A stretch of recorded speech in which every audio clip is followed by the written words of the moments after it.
months. We've had Paul Bunn, the recruitment manager of the Melbourne Storm, on the program. We have had Matt Tripp, the chairman of the Melbourne Storm, on the program. Both made it very clear they had a very, very big priority to keep Harry Grant. Well, Harry Grant confirms his option, so it was a player option, to play in 2026 with the Melbourne Storm via the Melbourne Storm website. This has been reported. The Melbourne Storm captain, Harry Grant, has taken up his player option to stay at the Melbourne Storm until the end of the 2026 NRL season. In his first year of captaincy, the 26-year-old led Storm to the 2024 NRL Minor Premiership and the Grand Final, and must be said, just about the best on the field amongst those players anyway. It's been an incredible year for the club, and I'm looking forward to seeing what we can do together over the next few years, Grant said. It wasn't a hard decision to make, given the club has put trust in me with the captaincy this season. We have a lot of natural leaders in the squad too, which helps both on and off the field. The potential and depth of our roster really excites me. Okay, what I like about this, he says a lot of we, he says a lot of our. You notice those sort of terms for good leaders. There are certain players out there who may be captaining clubs. Name them. No, Name them. No, I'm not going to. Okay, what is the sound of their mascot? It seems to be more about them. All the comments in the papers seem to be more about them individually, as opposed to what you hear from Harry Grant. Our, we. Is that a Dale Carnegie-ism? Maybe. Does he talk about that? Yeah.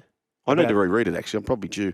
I might do it over the summer. Melbourne Storm CEO Justin Rodsky said both Harry and the club were happy to wait until after the season to finalise his contract arrangement. Harry has thrived in his role of captain, both on and off the field. He's a natural-born leader, whether working with the playing squad and coaches or with our admin staff and volunteers, Rodsky said. So that's a very, very good pickup. A bloke who also spent a bit of time there alongside Bellamy. Madge Maguire's first day on the job as the Broncos head coach. Madge spoke to the media on his first official day as the Broncos head coach. He was asked about having to deal with the Ezra Mam situation before the job even began. Here he is. Yeah, it's never nice, obviously, when you have to go through things like this. But we are where we are now, and I've got to look at everything around the club and build off what I start to see from right now.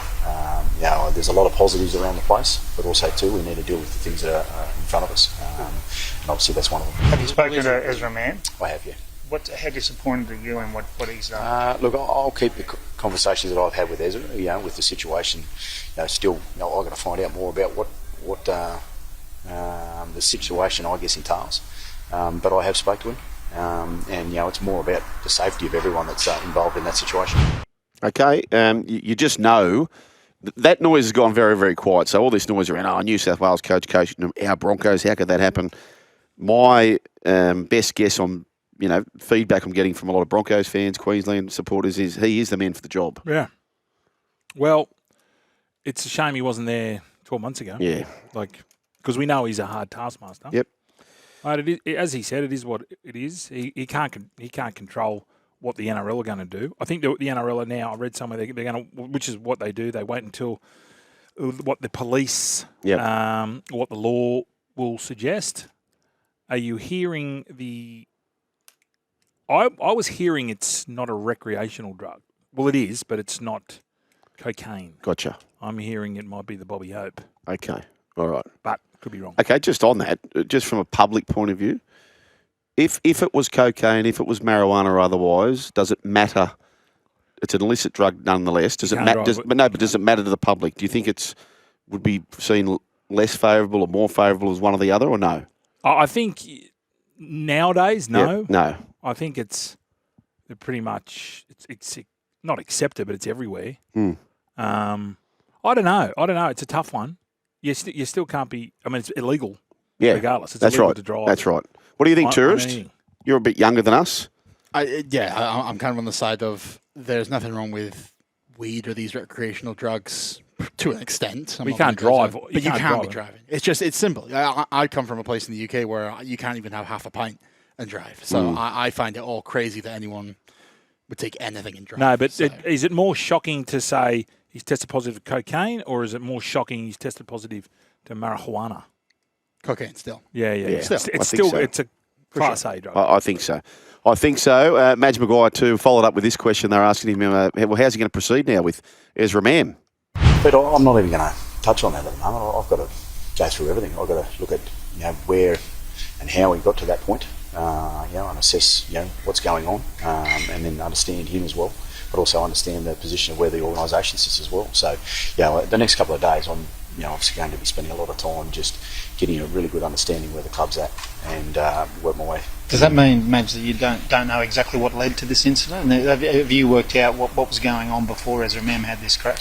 I'll find out the details as I've only just landed, so I'm not going to talk about those over the phone, but I'll definitely find out how one of our individuals or one of our players gets to that point. It feels like to me like it's a parent-teacher night. Yeah. And like he's talking to the teacher, they're talking to the teacher, and he's about to get home and just flog Ezra with a belt.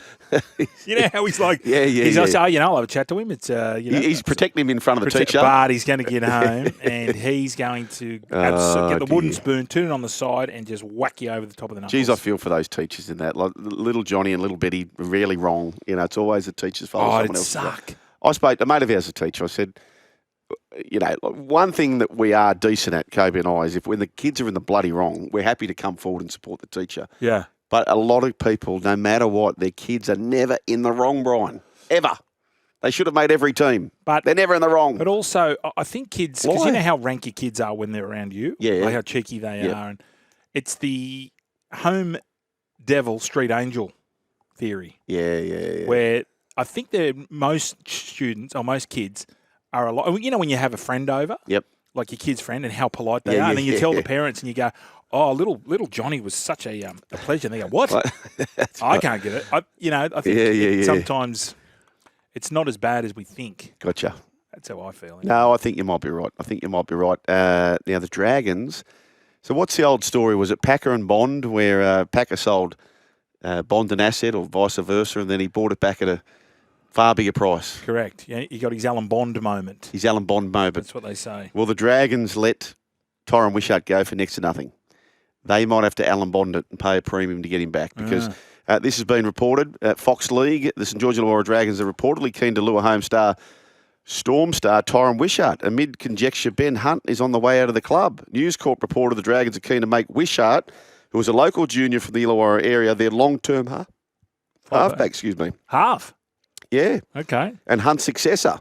The sticking point is Wishart is signed until the end of the 2026 season, with an option in the Storm's favour for that season, Brian. We'll get a great gauge on how good Tyran Wishart is in the sense if Melbourne say no. Yeah, that's right. No way. No. How he is off field, how he is around the club, how is he with sponsors, all that comes under that umbrella. If they turn around and go, we can save some dosh here, or they go, nah, you're not touching him. So it kind of feels like St George can't win. If they get him, then you got him. Why? Why did I get him? Yeah, that's What's going on? We didn't do our due diligence. What's happened? But maybe clubs don't think like that. No. Clubs, I think if you're in that mind space, you're desperate. Yep. And you'll pay anything. They will. Exactly right. Which is good. Good luck to him. So there's a few players out there running around. Josh Adokar, what's going to happen with him?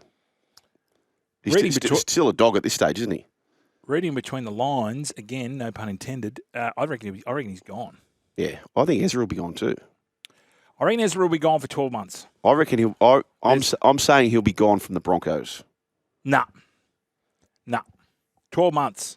I reckon they'll do a deal. They'll cut a deal. He's had a rough period, and it's a big out. It's a big contract they can get an out of. It is. I'll be shocked if Ezra Mam still at the Broncos. I'll be shocked. We'll see how that plays out, though. Who do you see replacing him? Maybe Ben Hunt. 33-year-old, 34-year-old? Maybe for the year or two. So your halves will have be combined Bill Laurie's age.